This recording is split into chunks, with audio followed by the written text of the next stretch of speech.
Oh,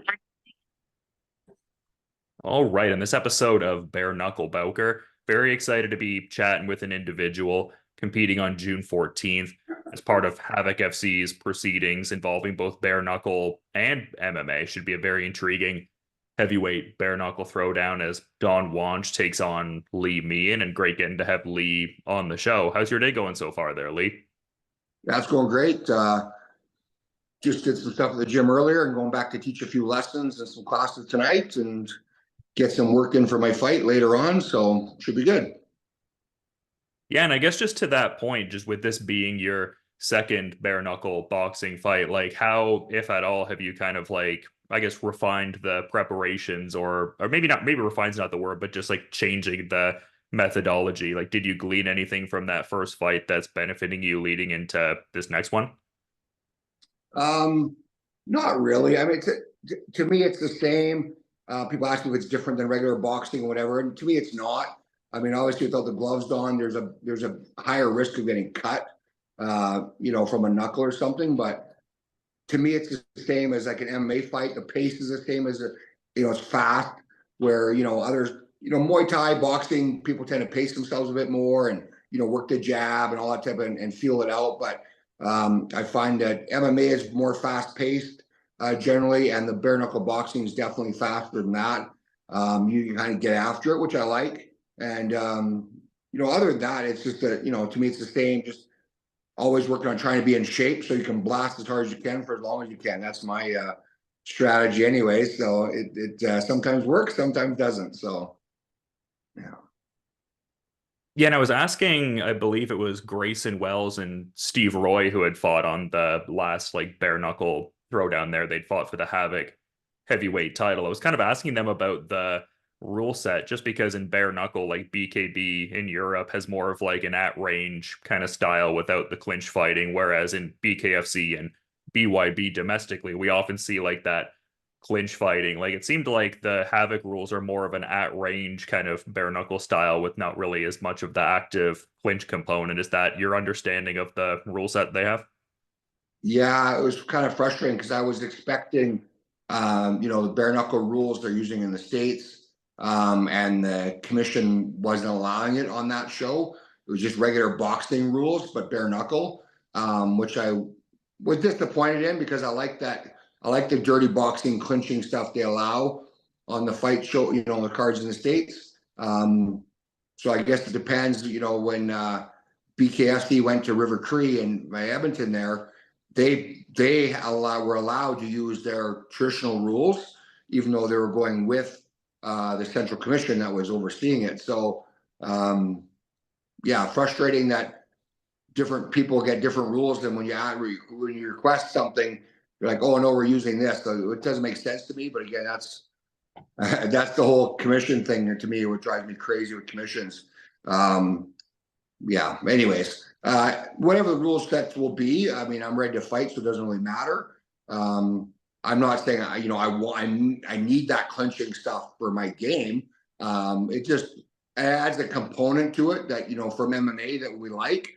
Um, it just adds a different dynamic as well in the fight game where you can do a little bit more. And you're not just broke up as soon as you clinch. Back to long range, but whatever it is, I don't care. So.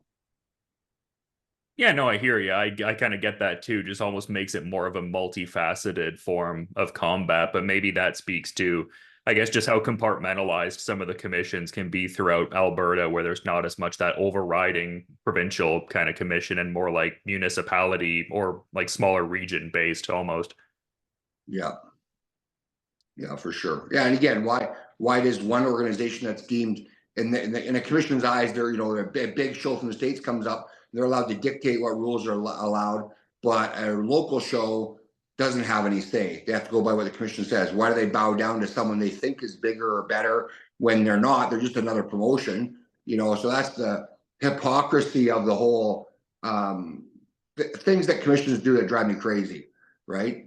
So, but whatever, you just deal with it and go from there. So Yeah, maybe like one of those things where like the I guess capital BKFC could bring in just considering its name value. Like maybe they kind of allow for more of that active clinch, whereas it's not like a thing that can be done in Red Deer as much, perhaps.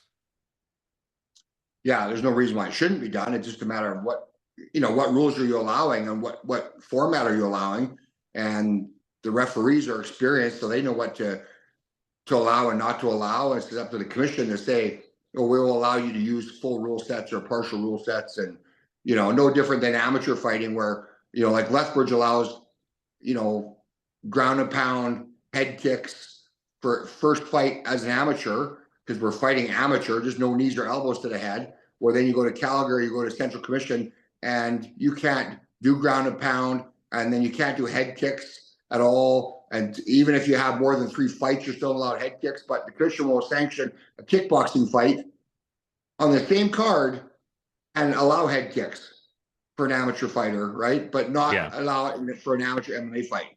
So it just the commission wants to do different fighter safety. And so if it's fighter safety, it's too dangerous to kick someone in the head, then why do they allow it in Muay Thai or kickboxing fights? It is or it isn't. And just a matter of people being, I like say, compartmentalized in their thinking on what rules are, and not being open to say, well, why that's a dumb rule, let's change it. Let's adjust on the fly. And you bring up these points over and over and over. Every fighter I try and book fights for on these shows, the commission there's like, well, we don't want to fight there because we want full rules, like they have in Lethbridge. They're like, oh, I get it, but they're not bending on it. Like, oh, now they'll allow ground and pound, but they won't allow head kicks still. Like, there's no rhyme or reason to it. It makes no sense at all. But they get stuck in their dogma or whatever, and they won't change it because it wasn't their idea. Maybe I don't know. It's frustrating. So. Yeah, no, I can only imagine, man. But it's cool that I guess Lethbridge is a lot more open-minded with some of that kind of stuff. Like I even saw you were looking to have a bare knuckle MMA fight there in April and everything like that. Yeah. So cool you're looking to do that under the Rumble in the Cage banner. Like, is that something you're looking to do more of going forward? 'Cause I think that's cool. Yeah, for sure. We've always been a mixed show. We've done, MMA, kickboxing, Muay Thai, combat jiu-jitsu, grappling matches. We've done all that stuff on our shows. And so if we have fighters that want to fight bare knuckle MMA or bare knuckle boxing, we'll do those as well. It's about creating opportunities for fighters to fight, and then also, giving the fans what they want to see. They want to see excitement. And, that's what we do with our super boxing rules to our MMA fights, amateur, they're exciting. People see it, the amateur fights and the pro fights, they can't tell the difference between them. And they just know they're seeing great fights where people are trained and with experience. Even though they're amateur, they've shown they've got good skills and they're putting on great fights. So that's what's important to me. So. Yeah, it's just cool to see because I mean, it kind of harkens back to like the earlier days of MMA in a sense, just the gloveless nature of it, but just the certain refinement and I guess multiplicity to the game almost that exists nowadays. It's just kind of a cool thing to see kind of in a way come back and kind of harkens back to those earlier years in the sport, but in like a more almost like refined kind of way, for lack of a better way to phrase it, I guess. Yeah, for sure. I think it brings a hardcore feel to it. And again, it comes back to the mindset too. Some fighters don't want to have anything to do with it. And some fighters are like, yeah, let's do it. They want the rawness of it or whatever, right? So again, I like the freedom that we're able to do what we can do and not be restricted on every little thing, and eventually I want to see knees to the head of grounded opponents come back, and even soccer kicks to the head on the ground. I think those are rules that should be allowed, and I'm going to keep pushing to get those things back in the game eventually, because that's the purest form of fighting, and it takes away a lot of the whole up down fighter, grounded fighter, all those stupid controversies we have. They'd all be taken away if their full rule sets were allowed. And like any sport, you train towards the rule set, right? Whether it's Taekwondo, Judo, whatever, they have to start changing rules because the sport gets boring, whatever. People are countering with playing the rules. And MMA is the same thing. You can't get kneed in the head, so you'll go to turtle position, you'll hang out there. Well, if you allow knees to the head, they ain't staying there. And if they do stay there, get 1 or 2 knees to the head, and the fight's going to get stopped. So it changes the dynamic of the fight a lot. And I think fighters will change their game how it should be. They should fight that way anyways, but it'll bring it back to reality, and it'll make it more exciting for the fans, and it's actually going to be safer for the fighters because of getting, 50 punches to the head on the ground, they're gonna get one knee and the fight's gonna be stopped. So I think overall it's better for the athletes as well. So Yeah, I mean, I wholeheartedly agree with that sentiment, man. That's why I enjoy watching certain promotions like Ryzen, for instance, which a lot of people online kind of call like the most comprehensive rule set, and for good reason. But yeah, no, I mean, just would be a cool thing to see that as part of the North American kind of culture more so. But just, yeah, I mean, it seems like a cool card too. Like I was saying before, just the mixture of bare knuckle and mixed martial arts as well, and just that spirit of you talking about like what's best for the athletes. Like you always really showcase that well in terms of like a leadership, like mentorship sort of role with your teammates and stuff like that. And it's cool to see like Tim Tamaki and Cal Kostiniuk on the upcoming card as well. So I mean, not an uncommon thing for your gym, just considering how prevalent they are on the Canadian scene, but still must be cool all the same to kind of have like multiple CMC compatriots on the card and everything. yeah, it's awesome. I mean, every road trip's always fun. And again, it's fun that we're going to a show that has mixed and I don't know, there's maybe 3 or 4 or 5. I don't know how many bare knuckle fights there are, but it's cool that 3 of the fights will be from guys from my gym. And we have that mentality. Not everyone wants to do it, but I've got a hardcore group that are like, yeah, let's do it. And Tim Tamaki is one of those guys for sure. And Cal has that mentality as well.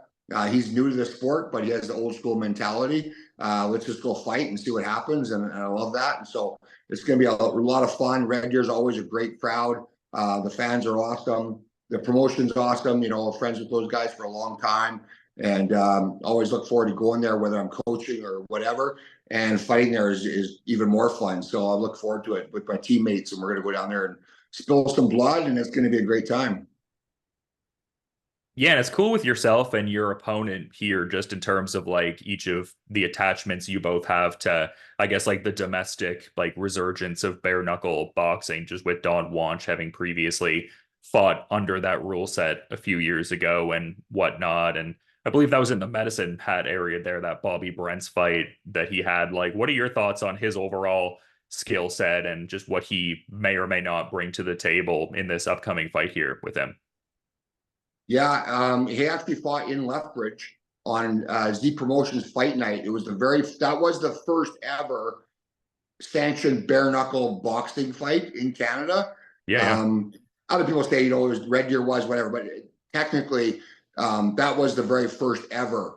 It was sanctioned event by Lethbridge Commission, put on that show, and he was the first guy to do it with the Brent guy you're talking about. And I've seen his other fights where he's fought like hay bales on the ground and toe to toe and throwing down with guys in England or wherever he was doing it. So he's hardcore. He's fought MMA. He's got lots of experience. I'm excited for it because I know I want to fight where a guy's willing to fight and may the best man win, right? And he's going to bring it, no doubt about it. He's a big, powerful guy. He's not afraid of bare knuckle. He's done it before. He doesn't shy away when he is fighting. Again, it's the sport. You knock a guy out, you win the fight, or you get cut and the doctor stops it, whatever. That's just the nature of the sport. But I know he'll stand there with me, right? And it's going to be someone's going to go to sleep or get cut up bad enough that the fight stopped, and we're both agreeing to that. And I think it's fun. We chatted online. I think he's respectful. I think it's going to be great to meet him in person and just share the cage with him and throw down and entertain the fans. And I love the fight game for gaining friendships that I have for the rest of my life. And here's another one of these guys. I really respect his abilities and what he brings to the sport. And I look forward to fighting him. I think it's going to be a great fight, and the crowd's going to love it for sure. Yeah, absolutely. And it just seems like there's some cool options for you at this juncture. Like, obviously, you have a wealth of MMA experience and have fought in gloved boxing as well. But just even seeing like Don Wonch's Tapology page and whatnot, just his initial, I guess, planned bout for that BKFC Prospect Series card, like that first BKFC card that they ended up doing in Canada. I mean, yeah, a win over a guy like this could potentially put you on that kind of radar and stuff like that. Or, I mean, just even within the Havoc hierarchy, I mentioned the Grayson Wells heavyweight title winning effort before. I mean, that's a guy you have some MMA history with. So who's to say that they don't line you two up for a bare knuckle heavyweight title fight? Like, not overlooking this fight, but just to say there could be some interesting potential options going forward, I would think. Yeah, it opens up a few, more opportunities to fight, which is always great. It's hard to find heavyweights that want to fight. Grayson's always down to fight. Steve Roy, that I fought him in MMA as well, and he's always down to throw down, especially in bare knuckle with just striking. Those are all great guys. They're friends of mine, and I'd love to share the cage with them again as well. There's some other guys on the show. They're going to fight heavyweight. Get great opportunities because there's not always enough MMA guys that want to fight. And not like unless we're trying to find guys that want to do bare knuckle MMA at heavyweight. There's so few heavyweights as it is. And then finally want to do bare knuckle, that's even harder. But there's guys out there. So it just creates more opportunity. Why not expand the market a bit and find some new friends out there and let's have some fun. Yeah, and it must be exciting for you too, because I saw like a recent post you had there where you were kind of joking around about how you couldn't hit like 57 reps for the birthday and whatnot. And you're like, oh, I should just retire to bare knuckle fighting. But just in that sense, I mean, you've done so many combat sports over your combat career and stuff like that. It must be cool to have this like relatively newer kind of field to kind of compete in and stuff like that and just see where you can go with it as well. Just more options, I guess. Yeah, it is. It's just another fight. And if a boxing match with gloves comes up, I'll take that too because it's a chance to compete. Because again, it's hard to find fights as a heavyweight. And if there's MMA fights, I would personally prefer to fight MMA. Gloves or no gloves, I don't care about that. To me, it makes no difference on that. But I want to fight MMA because it's a test of all skill sets with the grappling, the takedowns, the striking. So that intrigues me the most as far as the challenge goes. The bare knuckle boxing to me it's just fun. You're throwing down, you're doing one thing and only one thing, punching, which makes it even harder in some ways. Like it'll be easier, but it's not. You're not allowed to kick or take down. So it changes the dynamic of the fight. But it's still exciting and it's fun and it's challenging, right? And there's that risk factor of, how bad you get cut up or busted up. So again, there's every rule set has its own excitement, and I'm just grateful I have the opportunity to fight. Again, being 57 years old, I only have 5-6 years left of fighting in me, right? So I gotta make hay while the sun's shining there. So I'm grateful I'm physically able to do this, healthy, feel good, have opponents that want to fight. Promotions are willing to have me on there and pay me to do what I love doing. And, if it's not there, I just go about my business coaching and helping people, have success in reaching their goals. But, right now I'm enjoying every second. So. Yeah, I mean, you mentioned like the desire to also want to do MMA, just the comprehensiveness of the rule set, and I guess the test that it kind of represents. Like, could we see you defending that Rumble in the Cage heavyweight title even later on in the year? I mean, again, not overlooking this fight, but just like you seem like a very goal-oriented kind of guy. Like, is that something that you're at least in a peripheral way kind of eyeballing, or at the very least would like to do, perhaps? Yeah, my biggest thing, again, like probably any athlete really, but for myself especially as I get older, it's hard to heal from injuries. Whether I'm looking ahead or not, it's after this fight, am I healthy to train and be in shape to fight? And, that type of stuff. I had my hip replaced last year, so I took time off for that. And, we always have little, knee injuries and neck problems and whatever. So you got to work around those things. So my goal will be in September 21st for the next Rumble in Lethbridge that I'm fighting, again, MMA, bare knuckle MMA, something. That's what I would like to do is a bare knuckle MMA fight to have it on kind of something I did. Some of my other guys want to do it as well at the next Rumble, plus regular MMA. So my hope is that I'm healthy and can train hard and be in shape to fight at the Rumble as well. And if something comes up before that, that's in September, you never know. And again, the risk is you don't want to fight too close to each other in fights because, just a risk of what if you get cut and you need 8 weeks off or whatever, that type of stuff. So if you get knocked out, you may need 30 days, 90 days off, who knows, right? So that can interfere in other fights that we commit to. So I try not to put myself in a situation where I have to back out of a fight. And I also don't want to tell someone, hey, we're fighting, and then I back out. Now they're out of the fight, right? I don't see that happen as a promoter, as a coach, as an athlete. We hate seeing when fights fall through. So I try not to, commit too far ahead on any of my plans. But if I could fight every 3 months, the next year or two, I would do that for sure. So Yeah, for sure. And I guess as like a quick sidebar from some of the direct topics with you that we've been touching on, like I had seen that Jordan Meehan actually had torn his left bicep in the first round of that fight he somewhat recently had in Kingston with BTC in March. Like, how has he been doing since that happened? good. Yeah, he's good. Healing up, not training yet, but just, getting better. And yeah, has a new baby boy. So doing the dad thing and taking care of the family. So yeah, he's doing great. Yeah, well, that's good to hear. I mean, awesome to hear about the expanding family. That's ultimately what's most important. And yeah, good to hear that he's just healing up and feeling better. Yeah, for sure. But yeah, I mean, like you said, not, trying to like get too distracted in the focus, but I mean, just like the kind of resume you have is interesting. Like to be kind of interwoven into that bare knuckle MMA culture would be interesting. Just having previously fought a guy like Dan Severn, who obviously was one of the early players in that like bare knuckle MMA scene. But yeah, just the longevity you've had too. I mean, having fought guys like Kyle Machado, who's like an active UFC competitor right now, like I guess maybe it could be a couple different factors, but what do you credit to the overall longevity? Is it just like that natural curiosity for the martial arts and whatnot? Like, have you done certain things to kind of like maintain the body in a particular way? Like I said, it could be probably like a number of things, but just thought to ask. Yeah, I mean, a big part of it is obviously I've had some big injuries.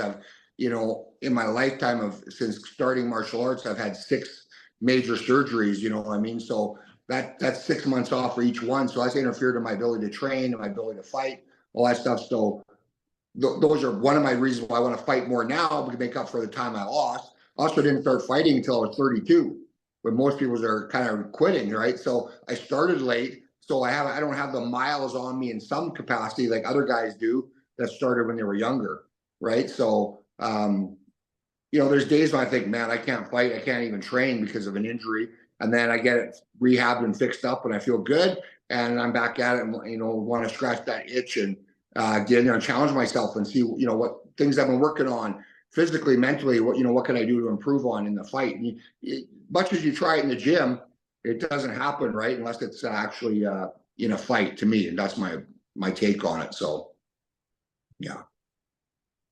Yeah, it's just kind of interesting because like I guess it's that adage that people have of like the whole like fighter mindset, like as they kind of like get deeper in the game, deep in their understanding of the martial arts, it's like you're kind of in a unique sort of spot with that. It kind of like personifies that idea in a certain regard, just like the ability to, I guess, have that fight IQ so as to like best implement the technique and stuff like that. But yeah, no, it's great to always get to chat with you and get these different insights, man. And I mean, it's kind of wild you're even talking about fighting for 5 or 6 more years. Like, I love that. But just in the context of it's always good getting to chop it up with you ahead of these different fights. But I mean, in the interest of being mindful of what you have on the go later, the classes and things of that nature, I'm curious if you maybe have a final thought you wanted to add as we're kind of wrapping things up here, Lee.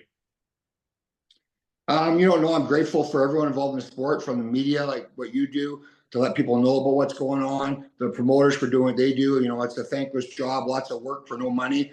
For the fighters who are willing to step up and fight for no money, because there's no pay in fighting that's worth, what you risk. But just the love of the sport, the challenge, the fact that everyone's stepping out of their comfort zone to challenge themselves to do something great.